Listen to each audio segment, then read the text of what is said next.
I get shit done, I have fun. It's my time and I'm the one. I'm breaking through.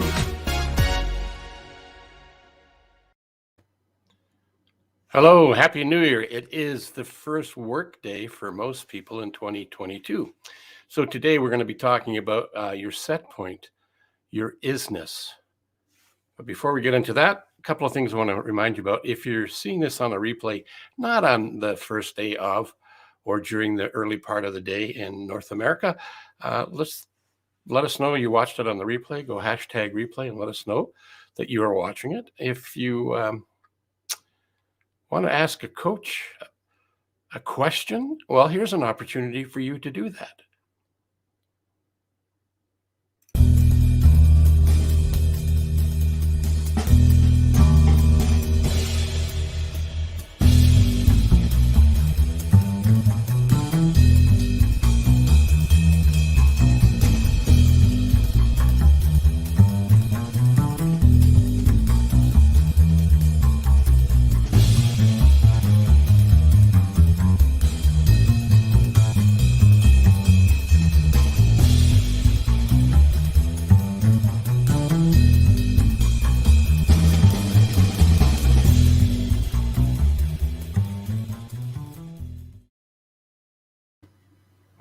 So identifying your set point, I received an email just recently and it reminded me about this topic. And what's your set point? Well, it could be a bunch of different things to a bunch of different people, but we'll explore it a little bit here today.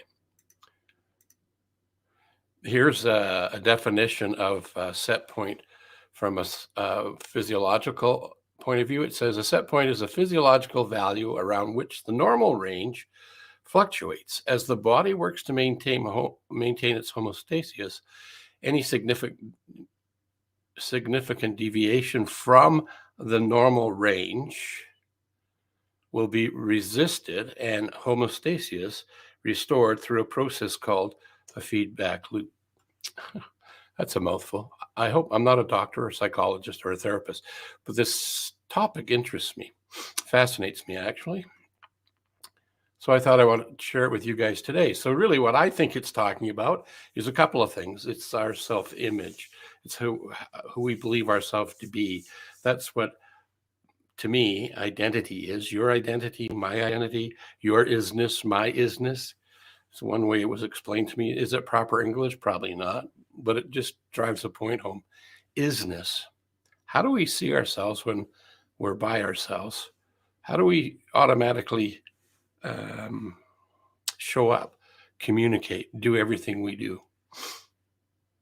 So set point is a really good place to start that.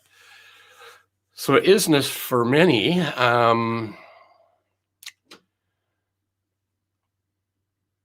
is defined in a different way. And for example, maybe you have a set point of X amount of dollars per year. I'm going to pick a number out of the air, $75,000. And at the beginning of the year, you're nowhere near that as an annual fee, perhaps, that you're getting paid, or an income or a commission, or however that shows up for you in your life. And so you do the things to get you towards it. And as you get closer to that number, to your set point for the year, $75,000, a couple of things can happen. And quite often for many people, we pull back on the throttle, so to speak, and reduce the tension between the target for the end of the year of 75,000 and do things that don't take us towards it. And as we get closer to it, knowing that we still have a couple of 3 months in order to get the, say we're just shy 10,000. So we'll take the foot off the gas pedal, so we relax a little bit. And in doing that, we can end up getting to our goal still. But what if we were to keep our foot to the pedal? What if we were to change the set point? What if we were to change the way we see ourselves? So later today, I think I included the slides about setting goals on a good, great, wow basis. And the reason for being that is to help change the set point. So self-image and set point In this example, this is a really old style thermostat control device. It says 55 to 90. And so what we're suggesting there is anything in the 55 and 90 range is out of our comfort zone. So I'm going to bring it back into some numbers that are more realistic for most of us. So in the world of Celsius, 18 to 21 would be the range. Our comfort zone is 18 to 21. We have a furnace that turns on keeps us warm. And then when it drops below 18, or let's say 68 in Fahrenheit, the mechanism comes on. The thermostat sends a signal to the heating device, usually a furnace of some sort, and it cranks it up until we get to a point of in between the 68 and 72, or 18 and 21 Celsius. And it self-regulates because that's what we set it at. Well, the same is true for us as human beings. Now, we don't have a thermostat we can just turn on or turn up, but we have the ability to change our set point, our self-image, which is the way we can do that. Change your self-image, you get a different result. So instead of thinking 4 plus 4 is 8, think of it as possibly 16 or 32. And in the email I read earlier today, the set point example that they talked about there was, think about your 10-year vision. What do you want to be in 10 years? How has your business grown? How have you grown 10 years out and you're looking back? Instead of waiting for 10 years, why not crush it and do it in 6 months? Is that possible? I don't know.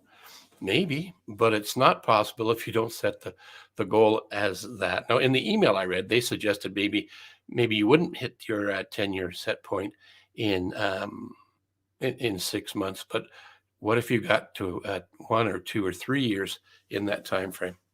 Wouldn't that be impressive? I think so.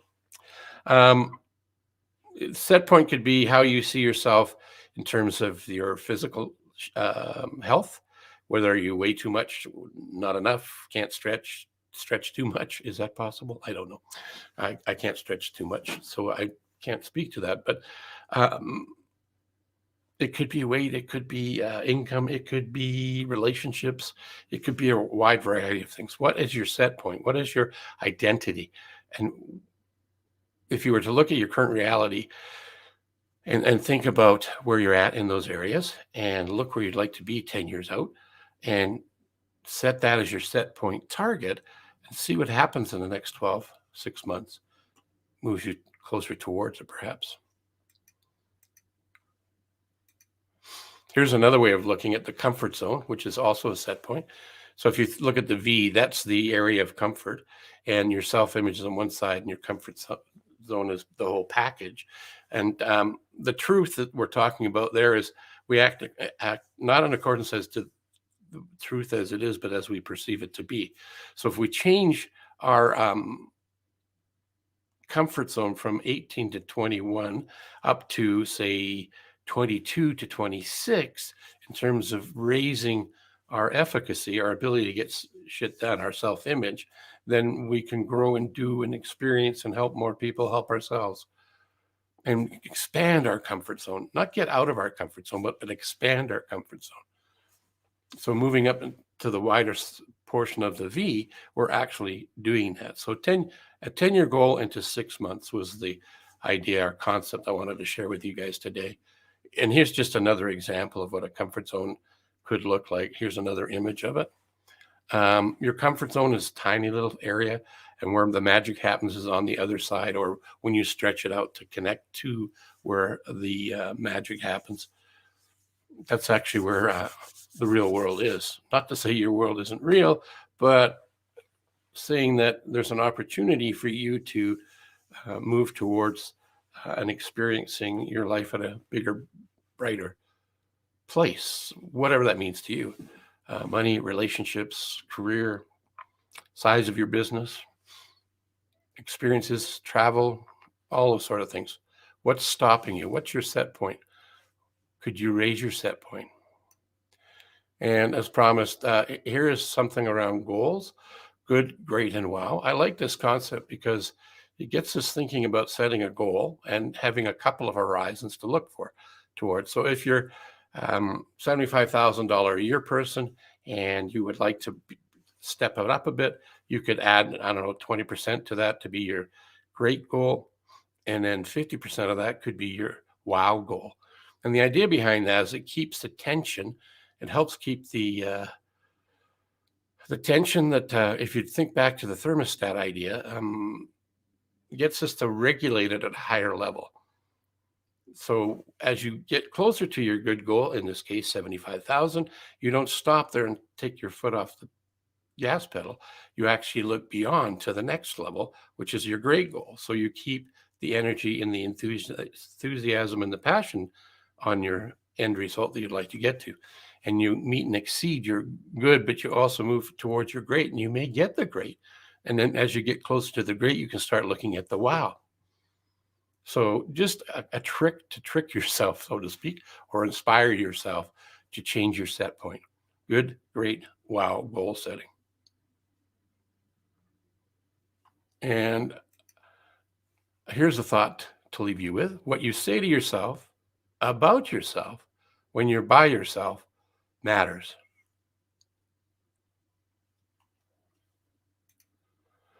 So what are you going to do in 2022 in terms of increasing your, changing your, expanding your set point, your self-image? It'd be interesting to hear what you plan on doing, and then we could check in this time next year and see where you were based on today and where you landed up a year from today in 2023. That'd be cool to hear. And last but not least, remember that the you in this word, wonderful, represents you because you are wonderful. Now go act like it because you are uniquely wonderful. I get shit done, I have fun. It's my time and I'm the one. I'm brave.